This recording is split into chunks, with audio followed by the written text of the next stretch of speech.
Welcome back to EK Shop. Today, I'm going to restore my great-great-grandfather's Stanley Bailey No. 7 hand plane.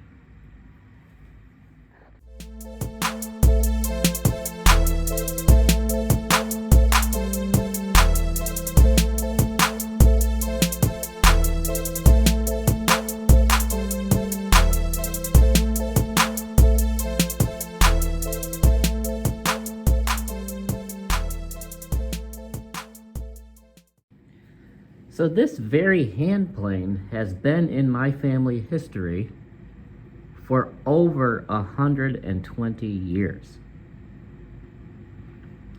As far as I can tell from many helpful websites on the internet, this is a Type 8 Stanley Bailey No. 7 jointer plane, which puts the manufacture date in between 1899 and 1902.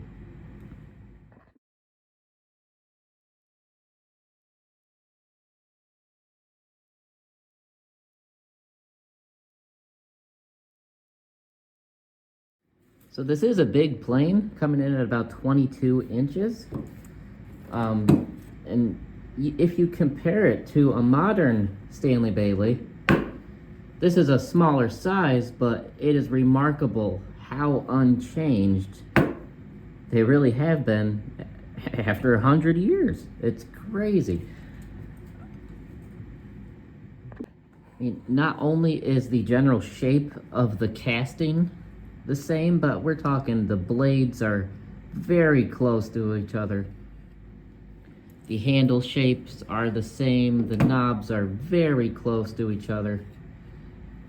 I mean, the adjustment knobs are very similar, a little smaller on the older plane, but 3-groove, knurled, brass. I mean, it's very close. You can tell they've just been slowly refining this classic design ever since they come up with it. But there's no cheap materials involved in this old model. There's real wood handles. It's cast iron. And the spring steel for the blade is probably of a better purity than the recycled stuff they tend to use in mass-produced products today. But I've been getting into planes more and more lately as I play with them more. You could check out my last video where I actually made a mini block plane. But I'm interested in cleaning this guy up and being able to use it. And hopefully preserving it for a little longer so I can pass it on too. For its age, it is actually in remarkable shape. I mean, this is over 100 years old, and it's basically just surface rust. It's really not that bad. The corrugated bottom needs a little help, but it's in phenomenal shape. So I'm really just gonna clean it up some. The area of focus for me will be repairing this blade. It's rather weathered, it's been used. It looks like one of my relatives at some point ran into a nail and chipped that bevel. And I get a kick out of this too. You can actually tell that it was sharpened by hand because the bevel is slightly convexed. So it was definitely sharpened on a hand stone, which makes sense for the time period and all that. And I'm probably going to clean up the wooden handles a little. It looks like some kind of rosewood to me. I'm not positive what it is. At some point in the last 100 years, part of this handle broke off. I'm assuming it was a similar shape to the modern handles, but instead of plastic, like the modern stuff, it's actually real wood. It's high quality wood. So I will be cleaning up the wooden handles a little as well. I will not be totally refinishing them. There are scratches and marks, but those are all marks from my relatives who were using this day to day in their job. They put those marks there, and I kind of want to leave them there. And maybe over time I'll add my own.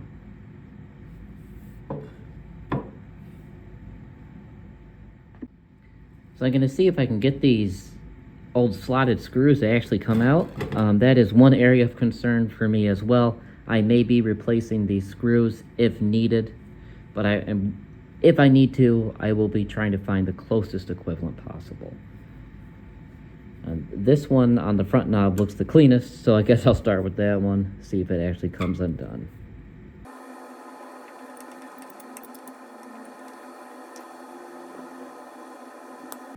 Interesting. So that's actually not supposed to come out, I don't think.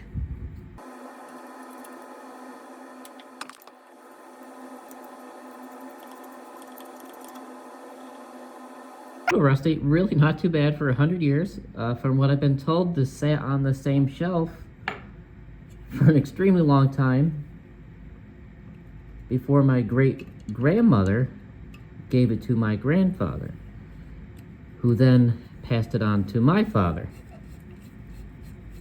who then passed it on to me. Definitely a beautiful wood. Reminds me, I think I've read that they used rosewood, so that's probably likely what it is. It's definitely a fairly hard wood, though, to take this kind of a polish in the first place.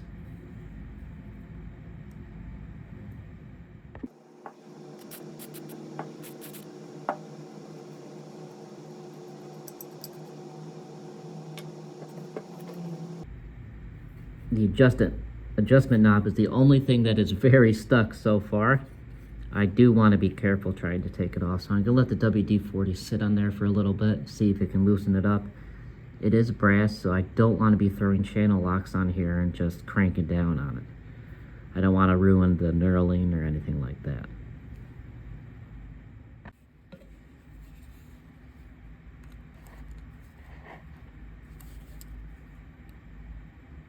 Oh my goodness. All right. So the chip breaker is also stuck to the blade. The adjustment knob is stuck. And these two bolts holding the frog down are also stuck. So I'm gonna let some WD-40 do its thing for a little bit.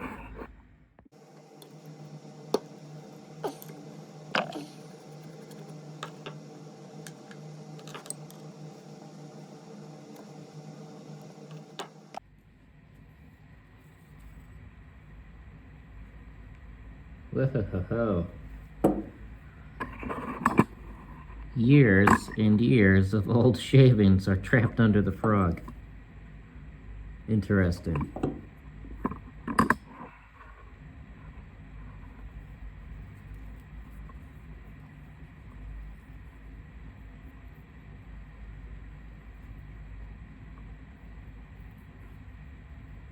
That looks like a piece of cherry to me. Huh.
you can see most of the metal parts clean up relatively easily with just a wired brush. The rust really wasn't too bad because, you know, this wasn't left outside or anything. And once you brush the rust off, you get this kind of cool, darkened, aged look to the steel, or I'm sorry, it's not steel, to the iron anyway. And I'm gonna leave it that color because it'll actually help prevent rust in the future. It's just oxidized. And the darker colored oxidation is just kind of like a passive layer. It can still rust, but it's less likely to rust leaving it this color than if I were to make it all bright and shiny again. So next I'm gonna start fixing this blade. I'm going to actually grind this bevel back and then regrind it. On the modern Stanley plane, it states to use a 25-degree sharpening angle, so that is likely what I'm going to use. I'm not sure if that is what they used on the originals or not, but I like how that cuts on my other one, so I'm sure that'll do fine on this one too. So first things first, I'm gonna grind this bevel back until the edge of this round chip.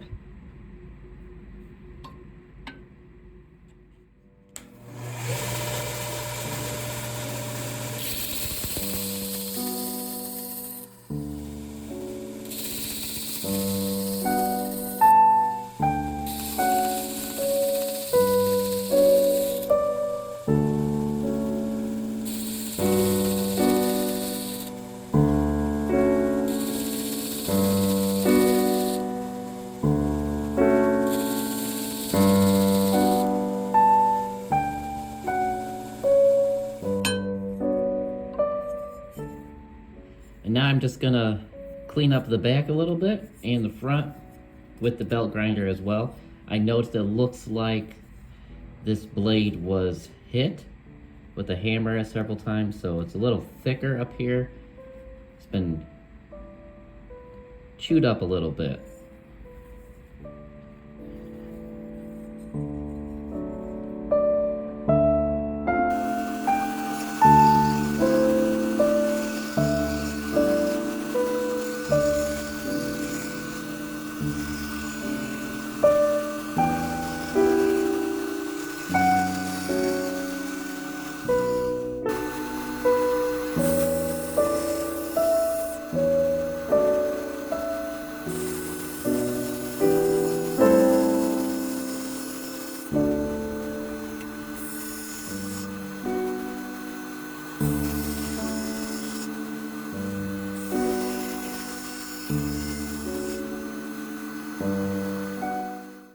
The next thing I'm gonna do to the blade, now that I have the edge established again, and it is sharp enough to cut already, but I want to flatten the back. Now this is something you do not have to do often. I might not even need to do it, but it is good practice to flatten the back of your plane blades. You get better cuts, but this is not something you need to do often. So I did clean it up some on the belt sander, but I just want to get it nice and flat. And then after that, I will hone the blade, or the cutting edge, a little bit better.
for all this hardware, I'm gonna set it in this cup and just spray it down with WD-40 and let that sit for a couple days probably.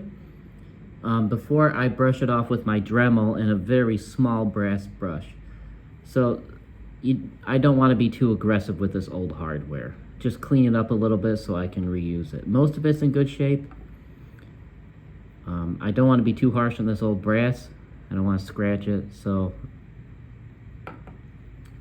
I'm going to start with WD-40. If that doesn't help too much, I may soak it in some vinegar. We'll see.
Alrighty, it is time to put this baby back together. Everything cleaned up relatively easily, really. The wood came out looking almost exactly the same after I refinished it. So I must use old techniques. But everything else cleaned up relatively easily. This was stored in good condition, really. What I was dealing with was just surface rust mainly, and I'm not trying to do a full museum grade restore here. I'm just getting it back into working condition. I'm not trying to hide the fact that it is used. I like the fact that it is used. And I want to use it. So the only part of this I really couldn't address in the way I wanted was this mechanism here. It took a lot of effort to free up this brass knob. It was very frozen. It was the worst. It was in the worst condition of it all. The problem is, in order to get it out, I have to punch out this pin, and I don't feel comfortable doing that with a 120-year-old cast iron. So I was able to free it up, wire brush off most of the corrosion, and I put a nice coat of paste wax on all the moving parts. And likewise, there is a nice thick coat of paste wax on the sole of the plane. And yeah, and some paste wax on the wood as well. Now let's put it back together.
there we go, all back together, looking pretty good. I'm pretty happy with how this has come out, really. And now, I say we give this old thing a try.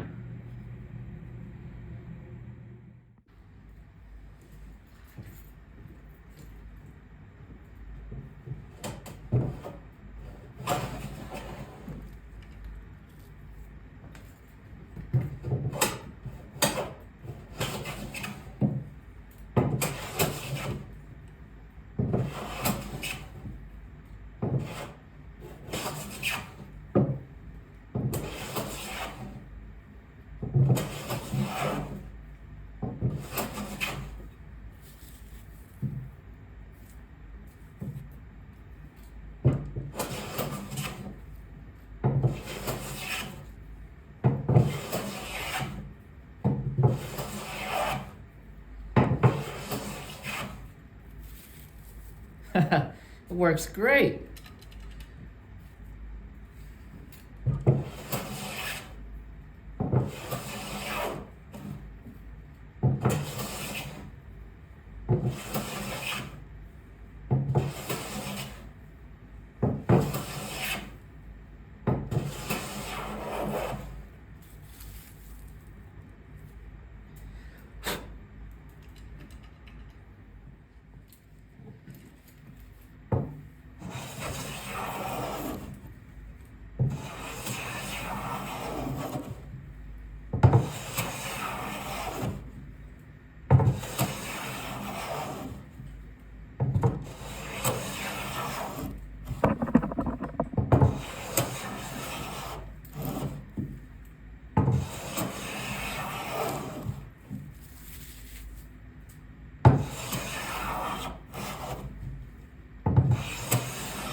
Alright, and that about does it on this video, folks. I appreciate you coming along, and I hope you enjoyed the video.